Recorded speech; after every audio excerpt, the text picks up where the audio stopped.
दोस्तों, आज की सबसे पहली और बड़ी खुशखबरी निकल कर आ रही है। जी हाँ, किसानों के लिए एक बड़ी खुशखबरी। किसानों को मिलेगा 80% अनुदान पर कृषि उपकरण। जी हाँ दोस्तों, कृषि विभाग के यांत्रिकीकरण स्कीम स्वरूप में कुछ बदलाव किया गया है। इसके तहत अब निजी किसानों को लाभ देने की योजना है।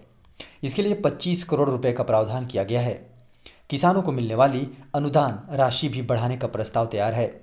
इस प्रस्ताव को राज्य प्राधिकृत समिति के पास भेजने की तैयारी है। इस स्कीम के तहत 25 करोड़ रुपए के पंप सेट वितरण की भी योजना है। इस स्कीम का लाभ लघु, सीमांत या कोई भी किसान ले सकते हैं। खबर है, झारखंड सरकार ने थोक और खुदरा विक्रेताओं के लिए तय की स्टॉक सीमा। दोस्तों, सरकार ने प्याज की थोक और खुदरा विक्रेताओं के लिए इसकी स्टॉक लिमिट तय कर दी है। इसके तहत अब थोक विक्रेता 25 टन और खुदरा विक्रेता 2 टन प्याज का स्टॉक रख सकेंगे। आपको बता दें कि प्याज की बढ़ती कीमतों को देखते हुए यह कदम उठाया गया है। इसके तहत निर्धारित स्टॉक से अधिक माल नहीं रख सकेंगे। खबरों की माने तो थोक विक्रेता 25 टन और खुदरा विक्रेता 2 टन प्याज ही रख सकेंगे। आपको बता दें कि 31 दिसंबर तक के लिए यह स्टॉक लिमिट मान्य है। अधिसूचना में कहा गया है कि कोई भी आयातक जो थोक विक्रेता, खुदरा विक्रेता या डीलर हैं, उसको प्याज की आयातित स्टॉक के संबंध में छूट प्राप्त होगी। खबर, झारखंड शैक्षिक अनुसंधान तथा परिषद प्रशिक्षण परिषद तैयार किया लर्नेटिक्स एप्स। दोस्तों, झारखंड सरकार की स्कूली शिक्षा और साक्षरता विभाग ने कक्षा 9 से 12वीं के विद्यार्थियों की मदद के लिए 20,000 सवालों का बैंक तैयार कर रहा है। इसी प्रश्न बैंक के आधार पर विद्यार्थियों से सवाल पूछे जाएंगे। आपको बता दें कि इसके लिए झारखंड शैक्षिक अनुसंधान तथा प्रशिक्षण परिषद ने लर्नेटिक्स ऐप तैयार कर लिया है। इस ऐप के द्वारा कभी भी किसी सब्जेक्ट का कोई भी अध्याय छात्र पढ़ सकते हैं। यदि सिलेबस संशोधित होता है तो इसे भी छात्र सरलता से पहचान जाएंगे। संशोधित सिलेबस जारी होने के पश्चात कंटेंट हरा तथा पीले रंग से हाईलाइट हो जाएगा। खबर है, मुख्यमंत्री हेमंत सोरेन ने झारखंड के किसानों को दी बड़ी खुशखबरी। दोस्तों, झारखंड के किसानों को धान की कीमत के अलावा सरकार 182 रुपये प्रति क्विंटल की दर से बोनस भी देगी। मुख्यमंत्री हेमंत सोरेन ने खरीफ विपणन मौसम 2020-21 के दौरान किसानों से न्यूनतम समर्थन मूल्य पर धान लेने के प्रस्ताव पर स्वीकृति दे दी है। आपको बता दें कि यह प्रस्ताव कैबिनेट की अगली बैठक में विचार के लिए रखा जाएगा। ग्रेड ए धान की कीमत 1888 रुपये प्रति क्विंटल और साधारण किस्म के धान की कीमत 1868 रुपये प्रति क्विंटल निर्धारित की गई है। साथ ही किसानों को धान के न्यूनतम समर्थन मूल्य पर बोनस के रूप में 182 रुपये प्रति क्विंटल अलग से दिए जाने का प्रस्ताव है। खबर है, सरकार का बड़ा फैसला, रद्द कर दिए लाखों राशन कार्ड। सामने आई ये बड़ी वजह। दोस्तों, भारत की केंद्र सरकार एक राष्ट्र एक राशन कार्ड पर तेजी से काम कर रही है।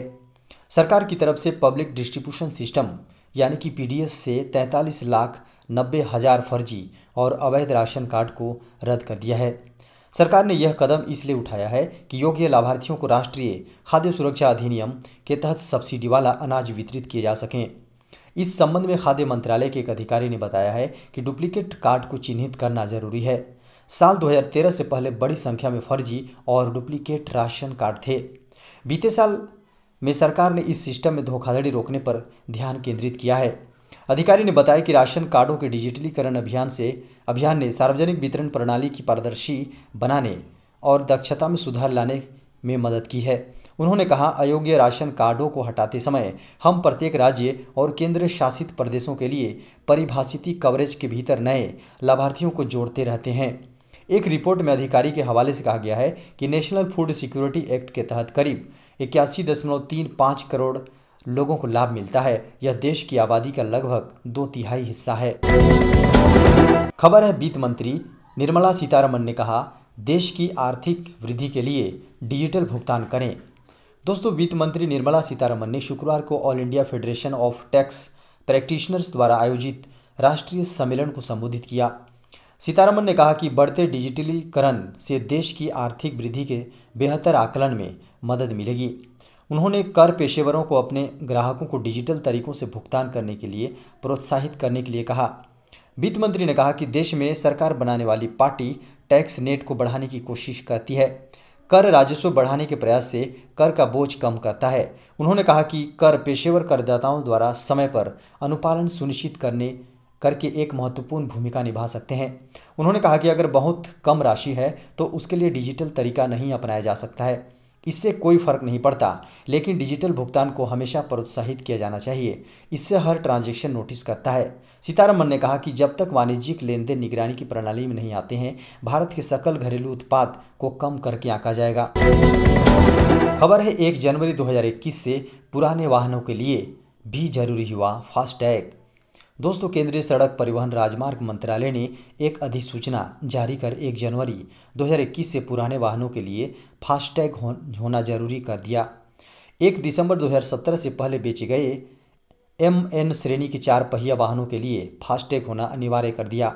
इसके लिए केंद्रीय मोटर वाहन नियम, जी हाँ, मोटर व्हीकल एक्ट 1989 में संशोधन किया गया। मंत्रालय ने इसे लेकर बीते 6 नवंबर को अधिसूचना जारी कर दी थी। केंद्रीय मोटर वाहन नियम 1989 के अनुसार 1 दिसंबर 2017 से नए 4 पहिया वाहनों के सभी तरह के पंजीकरण के लिए फास्टैग अनिवार्य कर दिया गया था। वाहन विनिर्माता या उनके डीलर फास्टैग की आपूर्ति कर रहे हैं। साथ ही यह अनिवार्य किया गया था कि परिवहन वाहनों के लिए फास्टैग लगने के बाद ही फिटनेस प्रमाण पत्र का नवीनीकरण किया जाएगा। इसके अलावा राष्ट्रीय परमिट वाहनों के लिए भी 1 अक्टूबर 2019 से फास्टैग चिपकाना अनिवार्य है। खबर है रेलवे ने बड़ा बदलाव, जी हाँ, रेलवे में बड़ा बदलाव, बेचने की तैयारी में सरकार। दोस्तों, देश की मोदी सरकार तगड़ा फैसले लेने के विचार में है। ऐसे में railway engineering company IRCON international limited में अपने 15% हिस्सेदारी को बेचने की तैयारी में है। खबरों की मिली जानकारी के अनुसार ये स्टेक ऑफर फॉर सेल के तहत बेचे जाएंगे। ऐसे में केंद्र सरकार के पास अभी इरकॉन इंटरनेशनल लिमिटेड की 89.18% हिस्सेदारी है। इस हिस्सेदारी में सरकार 15% हिस्सा बेचने की योजना बना रही है। केंद्र सरकार की इस योजना के बारे में कंपनी के एक अधिकारी ने जानकारी दी है। आपको बता दें कि इरकॉन इंटरनेशनल सरकारी इंजीनियरिंग एंड कंस्ट्रक्शन कंपनी है। जानकारी देते हुए अधिकारी ने बताया कि हम बाजार परिस्थितियों को देखते हुए दिसंबर तक इरकॉन का OFS लाने की योजना बना रहे हैं। खबर है राहुल गांधी ने नोटबंदी को बताया PM मोदी की सोची समझी चाल। कहा, गलती हुई नहीं, जानबूझकर की गई। दोस्तों, नोटबंदी को आज 4 साल पूरे हो गए हैं। प्रधानमंत्री नरेंद्र मोदी ने 8 नवंबर 2016 की रात 8 बजे राष्ट्र के नाम संबोधन में अप्रत्याशित रूप से 500 और 1000 रुपये की करेंसी नोट को प्रचलन से बाहर करते हुए उनके लीगल टेंडर नहीं होने की घोषणा की थी। कांग्रेस नेता राहुल गांधी ने वीडियो जारी करते हुए नोटबंदी को हिंदुस्तान के गरीब किसान, मजदूर और छोटे दुकानदारों पर आक्रमण बताया है। राहुल गांधी ने नोटबंदी को राष्ट्रीय त्रासदी बताते हुए लोगों से अपनी आवाज़ बुलंद करने की बात कही है। राहुल गांधी ने ट्वीट किया, नोटबंदी PM की सोची समझी चाल थी ताकि आम जनता के पैसे से मोदी मित्र पूंजीपतियों का लाखों करोड़ रुपए खर्च माफ किया जा सके। तो दोस्तों, ये था अब तक की बड़ी खबर, ब्रेकिंग न्यूज, मुख्य समाचार और ताज़ा खबरों की सुर्खियाँ। दोस्तों, आपसे अनुरोध है कि इस चैनल को आप सब्सक्राइब कर लीजिए, वीडियो को लाइक कीजिए, अपने दोस्तों को वीडियो शेयर कीजिए, साथ ही बेल के आइकन को दबाइए ताकि हमारे आने वाले सभी लेटेस्ट नोटिफिकेशन, जी हाँ, लेटेस्ट वीडियो की नोटिफिकेशन आपको सबसे पहले मिल सके।